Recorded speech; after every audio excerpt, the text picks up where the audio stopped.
Welcome to the Kava Lounge with the Kavasseur and Jimmy Price.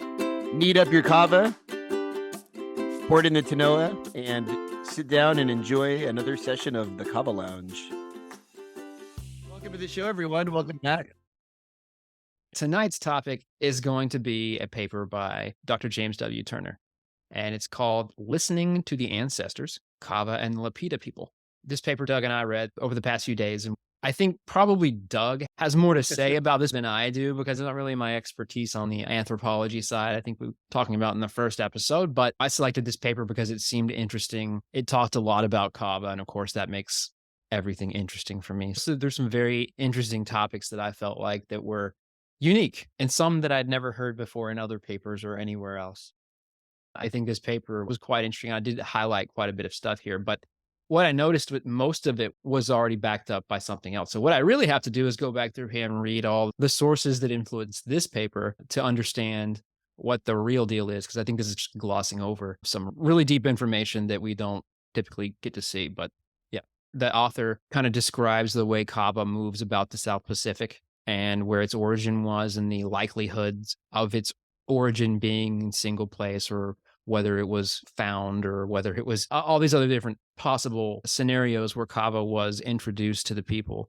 He lands on the same one that LeBeau does. Even though it goes over different possibilities, it still ends up at the same place that LeBeau does. And it's heavily cites Dr. LeBeau as well. What did you think about it, Douglas? Yeah, when you look at the paper in terms of him talking about the movement of kava as a plant throughout the Pacific Islands, from Melanesia to Polynesia, there are no issues. He definitely follows the research that LeBeau has put forward about kava being first domesticated in Vanuatu from a Piper Witchmani coming out of the Papua New Guinea area. I think Dr. James Turner, James W. Turner, where I think he gets a little bit riled up and a little bit out of his lane is some of these ritual and religious connections he makes between kava and the ancestors and afterlife and the spiritual world. He basically is claiming that by following the Lapita tradition throughout the Pacific, you can see the movement of kava, and that the practices that surround kava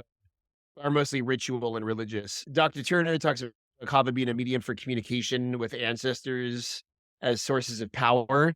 And he uses some of the linguistic evidence with mana to try to argue that kava is associated with mana or can increase mana, which is a kind of like power, spiritual power in the present world as opposed to the ancestral world. And then he tries to draw on ethnology, archaeology, and linguistics to basically support that argument. So I'm an anthropologist, and whenever I read anthropological papers, I'm really interested in one thing, and that's the methodology and the original research that the author has undertaken.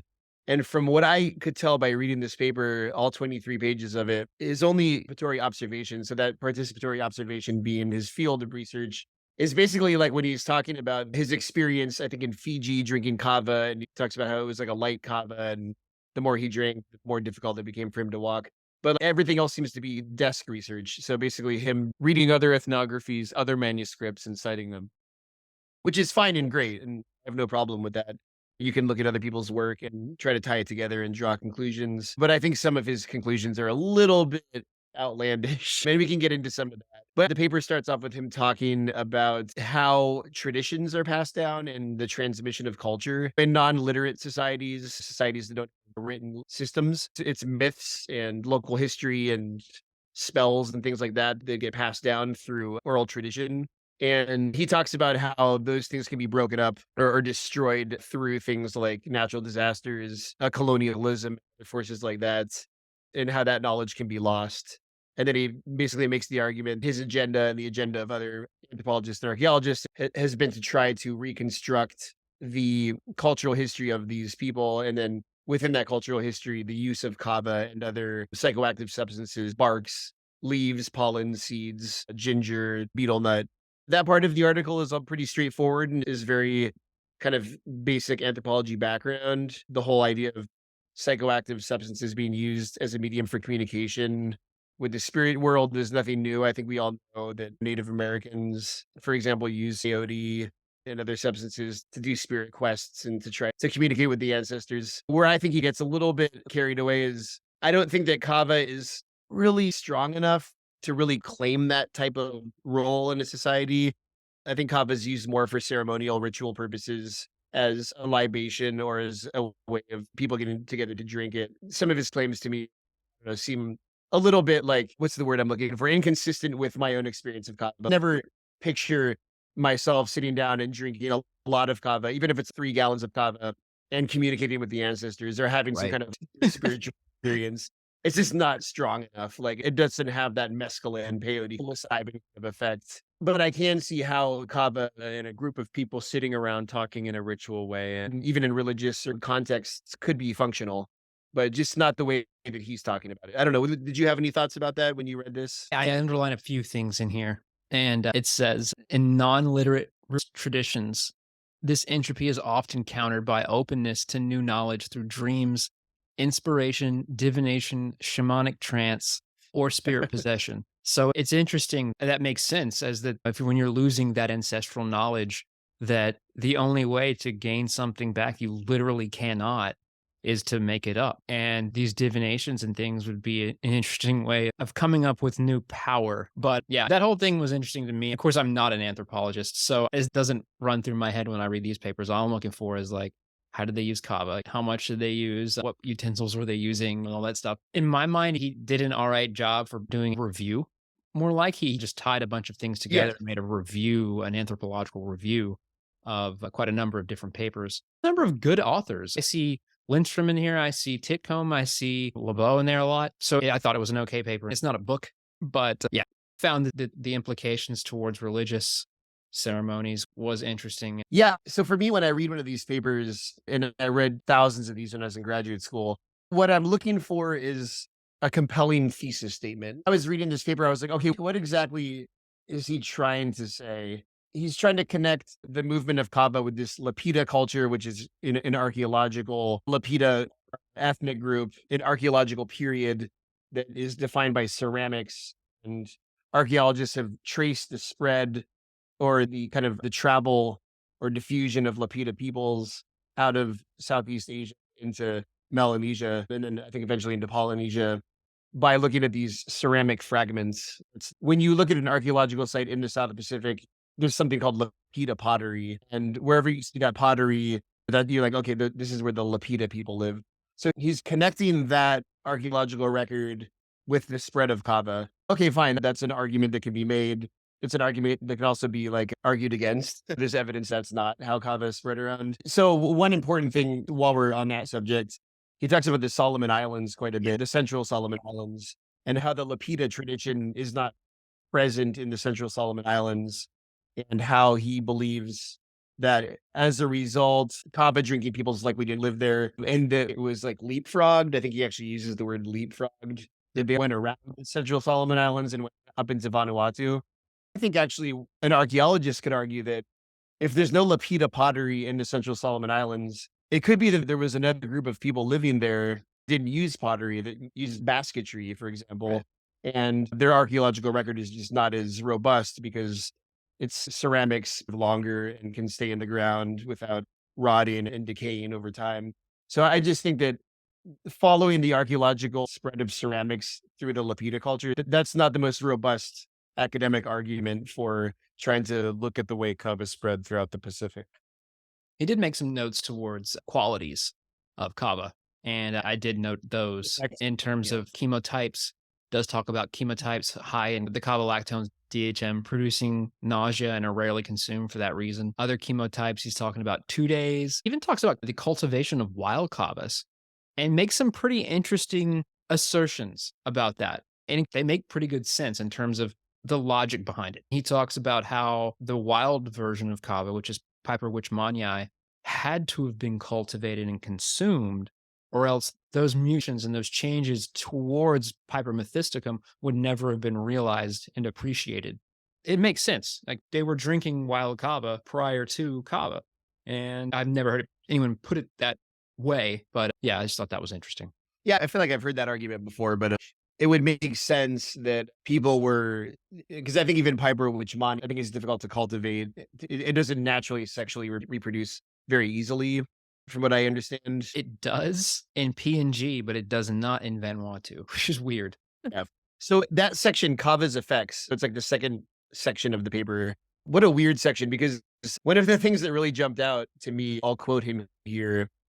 However, anthropologists with experience of the drug, he's talking about Kava, in Western Polynesia have questioned its efficacy. Ford, from fieldwork in Fiji, and Holmes, who worked in Samoa, attributed the reputed effects, for example, ataxia, to long hours of sitting cross-legged in a poorly ventilated interiors heavy with tobacco smoke. Bott consulted a psychopharmacologist who concluded after a literature review that the reputed effects of kava drinking are a quote, remarkable example of a placebo phenomenon in a wide and important setting. So he's basically saying that prior to more recent research, people had dismissed kava as having a placebo effect, They did. which is interesting. He's also arguing that like it's so powerful that you can communicate with the ancestors when you drink Exactly. it. Yeah. So it's there's just a wide range of effect for that. I noticed that too because I have that exact spot highlighted as well. Yeah. It's it yeah, a remarkable example of placebo phenomenon. But he puts it in quotes, so he's just bringing attention to the fact that it was said. But Right. it is interesting that someone would attribute that's obvious that they didn't drink it themselves, but it's funny to a person that drinks kava on a regular basis. You say, "Oh, that's just a placebo." You're just like, "Okay. Yeah, all right. Okay, it's a placebo. Ok all right, then just don't Yeah. you just leave it all for me then, that's fine." More for me. Yeah. And it goes on to say suggestions like those of Ford and Holmes seem to be the effects reported by non habitual users. So he talks about the fact that non habitual users may not appreciate it as much as habitual users. Right. So kind of made me think maybe they're talking a little bit about that reverse tolerance we think of when we talk about kava, but hey, maybe not. I don't know. But it says, as far as I know, those who question the psychoactive properties of kava offered no explanation for why habitual drinkers would attribute specific physiological and psychological effects to it, while they deliberately seek those effects, and why they value certain varieties over others for their potency.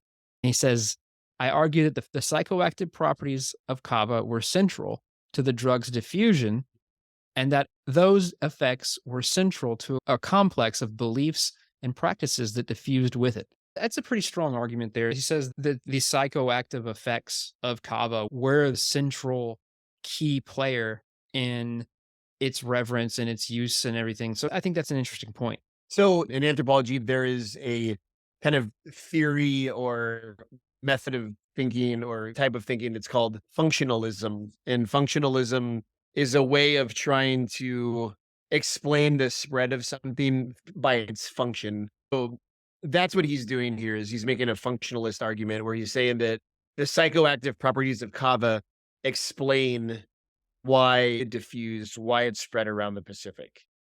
Those effects are central to a complex of beliefs. So that's like the religious system.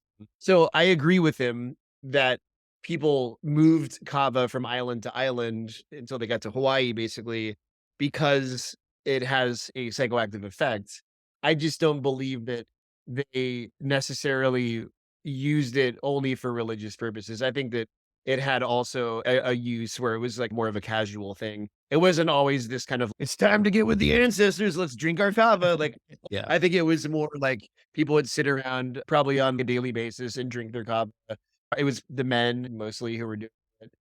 I don't think it was always this like super religious, like ritual experience. I think that's where he gets a little bit carried away. He goes on, and we'll get to some more pretty outlandish quotes. And hey, like Turner, if you're listening, I'm sure you've done some good work, and even this is good work. There's one half of a paragraph that actually didn't really correspond with my understanding. So he says there are significant differences in the taste and potency of kava made from the fresh or dried root.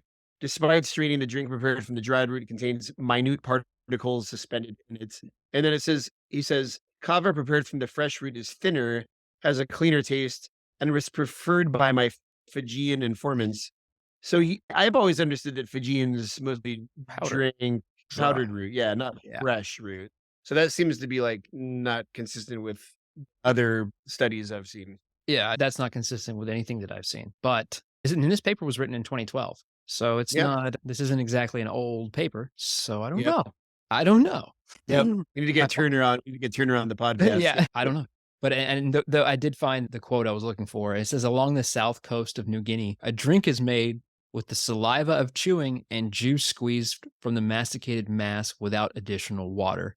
And I couldn't do that one. There's no way. I think I put a note somewhere around there. Yeah, I've never heard that one before. I'm gonna have to go back and read some of these sources. I think that's exactly it was right above where you were. The thinner, cleaner taste was preferred by my Fijian informants. It's just a little bit above that in the same paragraph. It's at the very top of that paragraph, actually. Oh, 30 page 34. But he talks about a drink made with the saliva of chewing and juice squeezed from the masticated mass with no additional water. like sugar cane. I Yeah. think that's supposed to be he describes it somewhere in the paper as being similar to sugar cane, like how you chew sugar cane and you just gotta drink the juice, which is a weird comparison because sugar cane and kava are not alike at all. No. I don't know Not if you've ever related. chewed sugar cane, but it's like Yep. it's like soda, like a can of Just straight soda. sugar. It says, and he still talks some about Kava's effects, and I have highlighted here. When the characteristic somnolence sets in, the Kava drinker begins to crave peace and quiet. This one I resonated with pretty well. And it says, bright light is irritating, and my photophobia was associated with the pressure behind my eyes and a tension at the base of my skull. At this point, any sound was disturbed. Conversation, which once flowed freely, becomes burdensome. When sleep comes, it's extremely restful. In the hypnagogic state between wakefulness and sleep, the mind is open to sensory inputs from the environment, but is free to weave them into its own imagery. I believe that Kava's power to produce such states led to its domestication and diffusion. So he leans into experience with Kava pretty heavy there in terms of effects. So at least he's drawing from some of his own understanding of Kava and its effects. It's pretty spot on there. When you talk about listening to the Kava, that's what I envision when I think of listening to the Kava is like bright lights down, volume on everything down, quiet, no tense like feelings or the room isn't tense. So yeah, I thought you hit the nail on the head with that one. So I would completely agree with you, and I would completely agree with him on that because when I first started drinking kava, the one thing that I drink it for was the relief of anxiety and to help me calm down as a 20-year-old crazy hormone-filled male who is trying to carve out his career and everything. But the one thing in addition to that I loved about kava and I still love about kava is the way that it gives you this deep, restful sleep. As you fall asleep or as you come out of sleep, you have these extremely vivid, multi-layered, kind of multiverse dreams where there's a lot of like lucid dreaming that can happen and things like that. I can understand why he would connect that to religious beliefs because that is probably a space where spiritual leaders could get some kind of insight or revelation that they could use for their doctrine. So I can totally see that. I think that he's standing on firm feet when he makes that argument. It's the other stuff about like communicating with the ancestor, that being the main purpose of Kava that I take issue with. I think it was probably a secondary thing. And it doesn't always happen. As like when you drink Kava and you go to sleep, you don't always have these really crazy dreams. Right. That's a maybe 1 in 20 Mhm. times you get Correct. that. Depends on how much energy you have, what Yep. you're doing that day. If you're stressed out or not, really makes a big difference. I was gonna read from his the only kind of ethnographic participatory section of the whole article is where he describes his own kava drinking experience, and I think it's kind of worth reading that whole section. It's on page 35 of the journal, the second half of the second to last paragraph. He says, "My kava drinking experiences were mostly in Fiji, where the drink is mildly astringent and bitter, with a slight numbing effect on the lips and tongue. The first several cups full." I thought that was funny. Full, but like, when was the last time you heard somebody say, "Oh, I've had 3 cups full." The first several cups full have a relaxing effect. After 6 to 8, so he went deep. After 6 to 8, I usually felt mildly drowsy without experiencing any impairment of motor activity, but my face would be somewhat numb and my appetite sharpened. So that's the opposite of my experience. My appetite does not sharpen when I drink kava. I usually don't wanna eat anything. After about 10 cups full, I was extremely drowsy and falling to sleep while standing or walking seemed not only possible, but desirable. Hey, look, like, that sounds pretty nice to me. Like, Mm. I wanna add knuckleball. With drowsiness, there often is some ataxia. What's the meaning of ataxia, Jimmy? Can you Ataxia is like the disjointed movement. You're not coordinated. That's ataxia. Okay. So that's when you see the videos on YouTube of people like, falling down and stuff every time. This was most noticeable when I had to walk home from other villages. So that's pretty much like the extent of him talking about his time in Fiji and like his drinking of kava. I found it odd that he didn't talk more about his experience in Fiji. Yeah, then he says, see another author who's experienced kava in Vanuatu for an excellent clinical description of the drug's effects. You have to go all the way back to 1967 to read. Yeah. 1960s. It's interesting when you look at the date on this paper and you look at the date that he's citing here. Like all these papers are very old, so we might go over some of these sources in here at some point. But I guess we should move down into kava's diffusion and origin, and this is where he gives the three different Um, scenarios. Or do you want to talk about a little more the other stuff? just before you do that, there was one sentence that I wanted to highlight that jumped out to me. Yeah. And actually in my notes, I wrote Bollocks. He wrote, I believe the Kava's power to produce such states led to its domestic diffusion. I don't think, again, like this is that functionalist argument. I don't think that anybody can claim that the state of mind that he's talking about with weaving imagery and the dream state. And I don't believe that you can argue with good cause that is the reason why Kava was domesticated and diffused. I think that's he needs to really like build more evidence to make that argument. So I just wanted to point that out. It's more of an academic criticism than anything else. So yeah, let's move on to the origin and diffusion. Jimmy, go ahead. And part of it is the distribution of kava among the South Pacific Islands. It gives three independent scenarios of how this may have happened and gives a little bit of information and backup on each one and progressively gets more in depth until he gets to the final conclusion, which he feels is the most logical conclusion for where kava originated.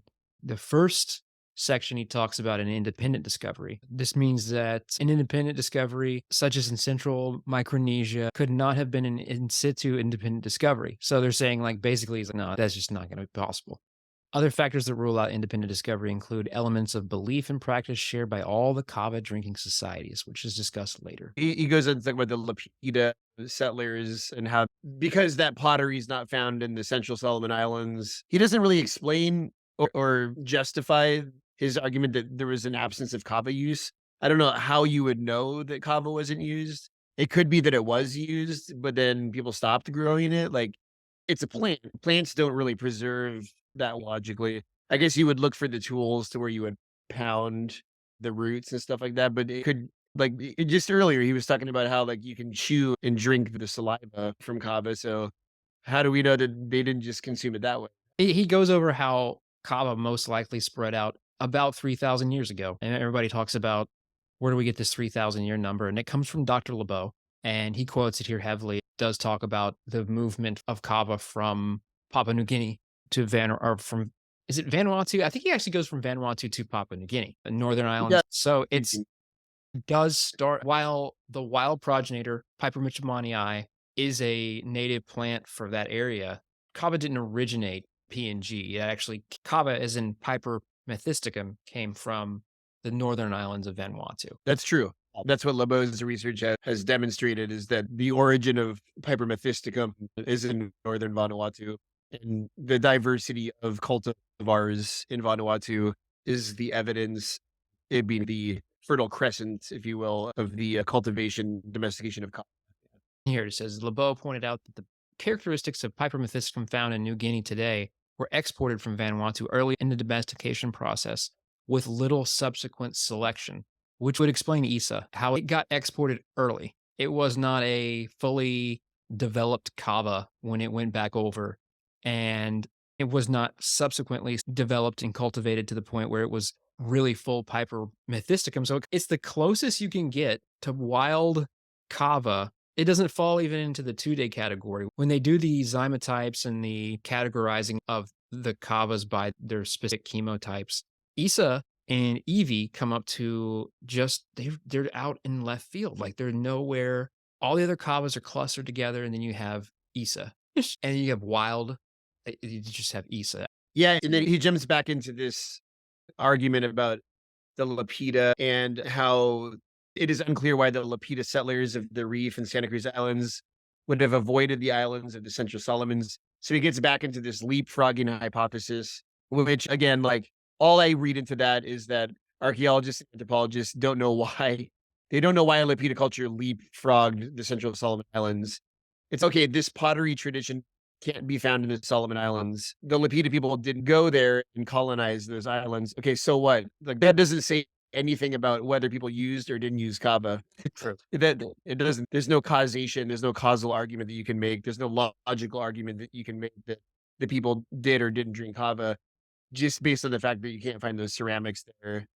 Other than the fact that in present day Solomon Islands, people don't drink kava, that's an argument that can be made, Linguistics as well. I think he the leans linguistics, into yeah. that as well later on. How the word for But kava, it doesn't, or the word for mana and kava, they've changed over the span of the South Pacific over the last 3,000 years. And those where kava was present, words were specifically changed due to it. So it left a linguistic impression on the mhm. society that chose to consume kava. But mana is definitely a word that you hear a lot in the Solomons. Mana mana just means it's like power, it's like spiritual power.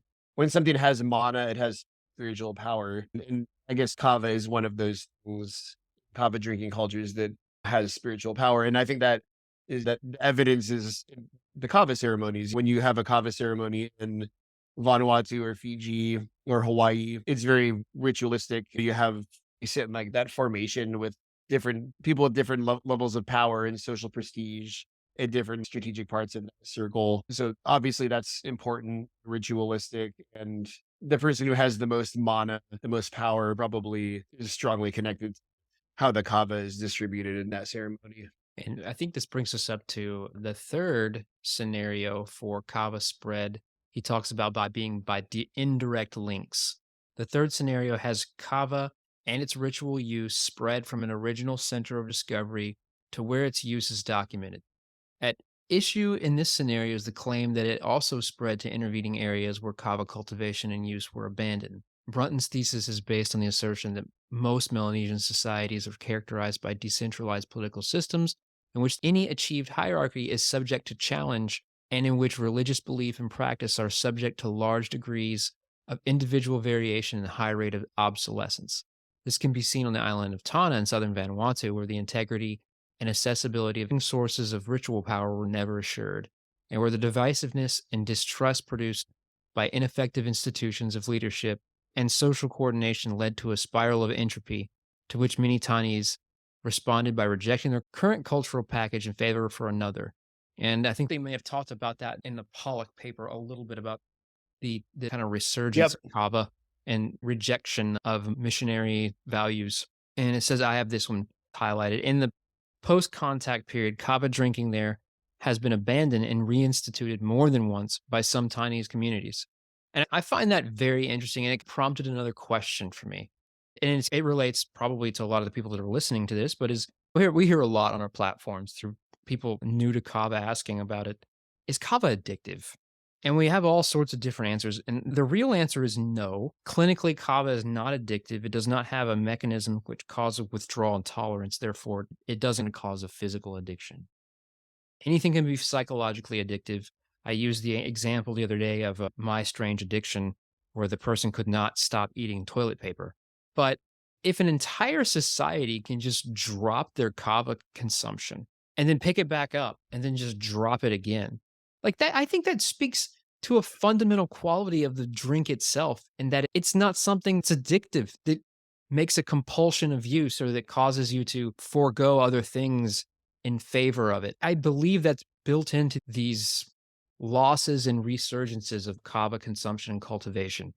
And I always look for ways that it's not addictive, but it's more of an underscore towards its safety and its long history of continued use, random drops from entire societies. And they at some point decide, hey, we're going to drink this again and we're going to pick our culture back up or go back and reestablish custom. But I thought that was quite interesting. And I never have considered kava addictive, but I think this just speaks more towards that.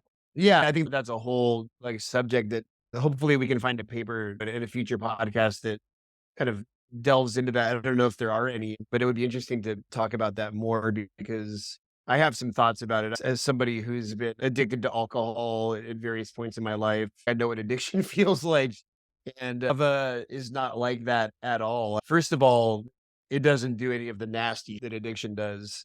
It doesn't turn you into a monster and a selfish, self-destructive person. It actually, I think, enhances your quality of life, and it helps you relax when you want to drink it. And if you don't drink it, you can find another way to relax, but kava helps. So, yeah, but it would be interesting to look, though. It's cool that you bring that up. And I think also the fact that these societies were able to put down kava for a while and then see like how destructive alcohol was in their societies during the colonial period.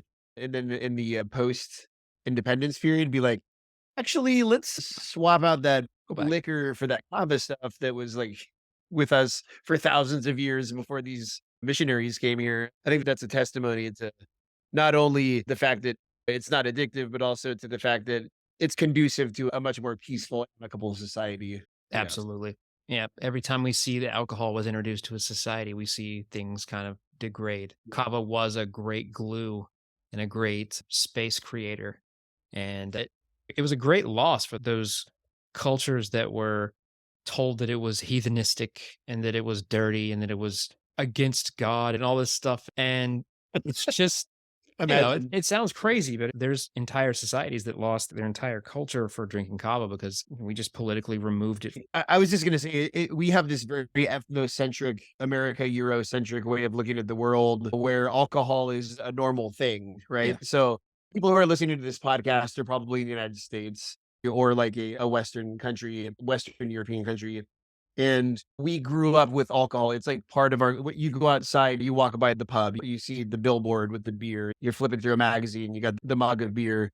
It's normalized to the point where we see alcohol as this normal thing, and to go out with your friends and get blackout drunk is like a rite of passage in our culture. And when you go to college, you're supposed to like completely just destroy your body with alcohol. But that's not normal. That's something that like humans were born to do. That's something that we've accepted as part of our culture for the worse, as can be evidenced by all the destroyed families, like dead people due to liver disease from alcohol consumption. Alcohol as being this normal thing. To these Pacific Islanders, alcohol was not a normal thing. It was something that came in, caused a lot of chaos, just like it did to the Native Americans and the Aborigines and us. So when they took up kava again, it was like, oh, hey, here's something that we can sit down and enjoy, and it won't kill us, and it won't lead to us beating our wives or whatever. This is something that is not going to tear away the fabric of society. So I just think that's such an important point. We have to step outside of our own cultural understanding and be able to see the world through other people's eyes and realize that widespread alcohol consumption is not a normal way of life. No. It's our normal way of life because we grew up with it, but it doesn't mean that it's good or healthy or normal. Yeah, I think we talked about that on our other podcasts. But yeah, it's a very safe thing. And where alcohol is a very unsafe thing in terms of health and just the choices you make, it clouds your decisions. And that's something that Kava doesn't do. You just won't be able to walk. And there's a point of this one that stood out to me because he talked about the self reproduction of Piper methysticum Yeah. in this portion of it. And I thought I had to go back and actually read the sources for this or try to find what he was talking about because it's very interesting. It talks about how there in the 1950s, apparently at the Vanuatu Cultural Center in Port Vila, one of the plants that had been growing since the 1950s had one of the branches fell over and touched the ground. And eventually, through this process, it had 11 different plants from this one plant. And I went back to the source on that, the Peter Buck article. And yes, it does talk about the plant's propagation or repropagation of itself. I guess you call it, yeah, self propagation, but it's not something that I would say that would save kava in any way. It's just an interesting ecological little thing that's happened by accident. I'm sure there's a word for that. Yeah, I think that in the wild, absent of human interference, there are a lot of plants that do that they grow to a certain point and then the stems they bend under their own weight. And then from them going back into the ground, they produce new, what's the word for the progeny of new Oh, plants. yeah. Yeah, clone. I will just leave it at that. I want to ask you, Jimmy, when you were reading this and you looked at the two, which was kava drinking spread by direct links. So that would be like the Lapita tradition. So him arguing that there's this cultural tradition, this carrying kava forward.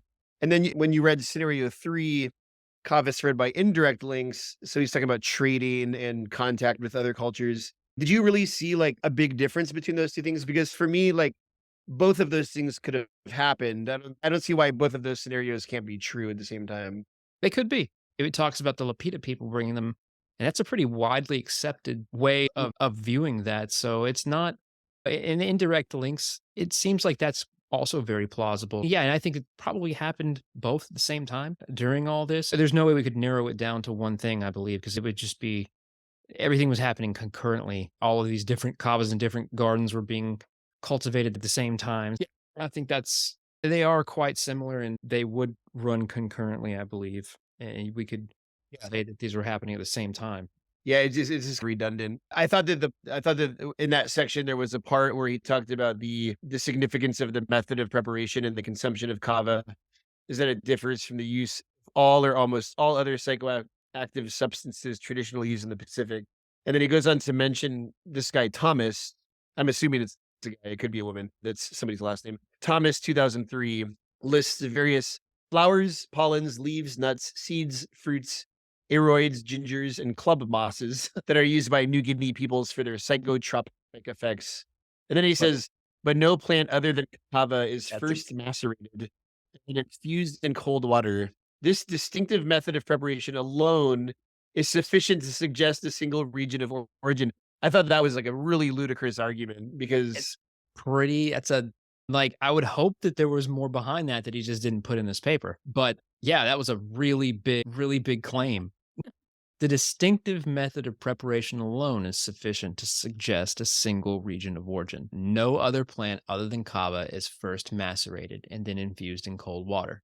Okay. Some groups on New Guinea's south coast forego water and drink a mixture composed of saliva and the natural root juices. Man, that's right, so hardcore. he's all even That's contradicted. hardcore Yeah, right he's even there. contradicted. I think that's how else would you make kava? I'm trying to think of if you didn't have technology to extract kava with ethanol, how else would you get the kava instead of kava? You have to either dry it and pound it in a mortar and then make it from dried kava, or you have to macerate it, right? Yeah. He talks about it's interesting how the kava traditions have been that instead of just chewing the roots and swallowing what you were chewing and getting the effect that way, because in effect, you're just doing toss and wash of fresh kava. Theoretically, that would work, especially if you were chewing it and getting the kava lactones free. And you could just take a swig of water at that point and make your own kava in your mouth. But there are different ways that could be done, but they've chose this way specifically. And I think that's probably because it's to be shared and it's to be consumed with Yeah, people. And it's a libation and not right. something. And it even talks about how in Fiji, and we've talked about this before too, that drinking kava alone is seen as a witchcraft almost or sorcery. And they think highly negatively of drinking kava alone. So I always thought that was interesting because in my backsplash on my sink are the only people that I drink kava with on a basis. So yeah. Yeah, I highlighted that whole paragraph, and that was one of the paragraphs where he didn't provide any references. Actually, I put in my comments that, yeah, he says kava can be used for nefarious ends. In Fiji, another term for sorcery, drow nikau, literally leaf of the tree, is sova yakona, literally pour yakona. Fijians never drink kava alone, even when practicing sorcery. It's kind of a Okay. funny sentence. And in that case, just two people are involved. One who prepares the drink and the other who pours the yakona out on the ground while uttering the curse. What informants stressed in describing this is the power or efficacy of the Yakona itself. Kava plays a role in sorcery and other Pacific Island societies as well.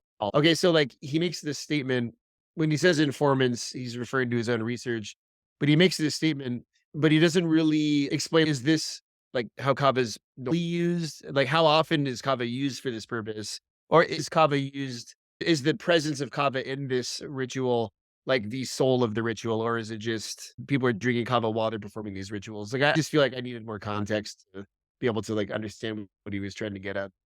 Yeah. Hit us up, Dr. Turner, because we want you as a guest. Yeah, he's welcome here. Anything love to hear. He makes the same sort of illusions that other people do about life and death in terms of kava consumption.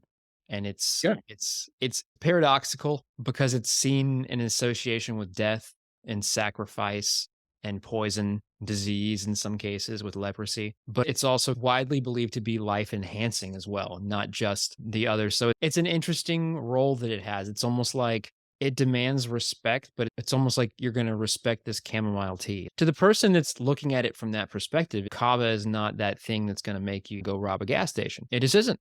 But it goes through the various different myths about how Tagaloa Yep. was cut the boy in half for being a child and then made the parents suffer and then poured the kava over the child and brought him back to life. So there's many different myths and origin stories, but they always have something to do with death and usually a gruesome one. Yeah, it would be interesting to compare the other myths, like the other myths of Vanuatu and Fiji, and see what are there other myths about death that don't involve kava. Is kava present in all of these myths? Probably not. It's probably present in some and not present in others.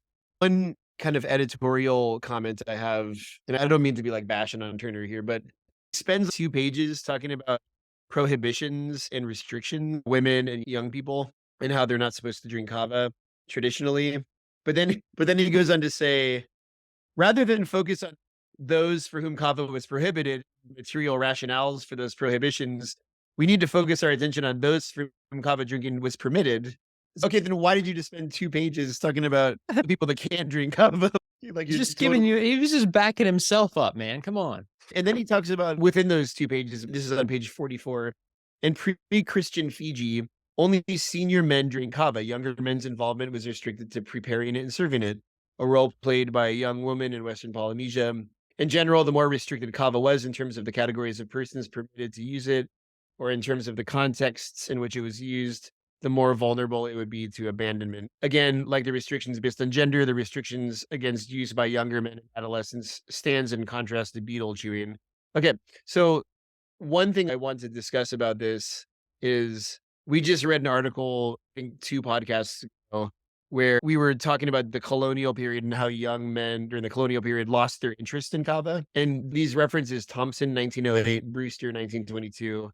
I think that they would have fallen within that period, that colonial period, where kava was like becoming out of fashion and like young people gravitating towards things like cans of beer. So how does he know that's not what was going on? Not that the young men weren't supposed to drink kava, but maybe they just weren't interested at that time in drinking kava? I hope he figures it out because it's 2012 when he's writing it. I hope so. Oh, Turner, 2012, Listening to the Ancestors, Kava and the Lapita Peoples. A paper that I enjoyed reading, but didn't necessarily understand the purpose of, but it's a collection of a lot of information. Yeah, so I'm happy that it exists. But I just maybe I need to read more of Turner's stuff to figure out what his kind of Mo. message. Yeah. I just wanted to read his final concluding statement. It says, Kava's value lay in its transformative effects. In the quietude it engenders, it opens the subject to that which lies within, as well as that which lies beyond. It was and is a channel of communication with the ancestors and a conduit for ancestral mana. I thought that way it sums up his paper pretty well. He did try to tie the communication of ancestors and I think he takes it too literally in terms of having to the mind frame, like the whole like thing where you're talking to the ancestors. I think that there was more nuance to that than that sort of getting totally wasted and talking to people that aren't there. I think that it was, yes, that is a channel of communication to the ancestors, but in a more secondary way, like they're touching the same DNA that their ancestors touch. It is sacred for that purpose. That makes sense to me. It being the transformative psychedelic experience. I'm with you, Doug. I don't think I can ride that train. I've not yet. At least I haven't had every kava out there, but I've yet to find one that's psychedelic. But yeah. All Agreed. right. Agreed. Thanks for Right. listening tonight. I hope you have a great evening and all that and boolah. Well, enjoy your kava, and we'll see you next time.